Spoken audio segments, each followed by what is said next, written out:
ఈ రాష్ట్ర ప్రభుత్వం టైటిలింగ్ యాక్ట్ని అమలు చేయదు. దేశంలో కన్సెస్ వచ్చినప్పుడే దేశంతో సహా మేము చేయాలా లేదన్నది ఆలోచన చేస్తాం.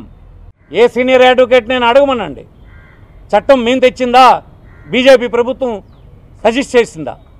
చట్టం మేము అమలు చేస్తున్నామా ఈ రాష్ట్రంలో? లేదని మీకు 10 సార్లు చెప్పలేదా? కోర్టులో కావాలంటే కోర్టులో కూడా ప్రభుత్వం తరఫున మా న్యాయవాదులు వివరించలేదా? దేశం అంతా కాన్సెస్ వచ్చిన తర్వాతే చేస్తామన్న మాట చెప్పలేదా? బ్రిటిషర్స్ సర్వే చేసినప్పుడు చుక్కల భూములను నిలిచిపెట్టినటువంటి అయోమయంగా ఉన్నటువంటి 3 లక్షల ఎకరాల భూమి చట్టాన్ని సవరణ చేసి డాటెడ్ ల్యాండ్స్ అన్నిన్ను ఆ సాగులో ఉన్నటువంటి రైతులకు ఇచ్చేటువంటి చట్టాన్ని తెచ్చి ఇచ్చే కార్యక్రమం ఈ 5 సంవత్సరాల్లో జరిపించినటువంటి జగన్మోహన్ రెడ్డి నీకు భూములు తీసుకున్నట్లా కనిపిస్తున్నాడా? అబద్ధాల కోర్లు.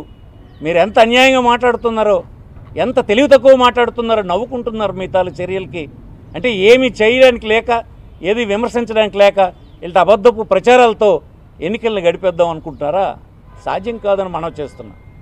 ఈ రాష్ట్రంలో సోషల్ మీడియా ఉంది, మీ దగ్గర ఛానల్స్ 4 ఉండొచ్చు, కానీ లక్షలాది కోట్లాది ఛానల్స్ ప్రజల చేతుల్లో ఉన్నాయని ఈ సందర్భం మనం చేస్తున్నాం.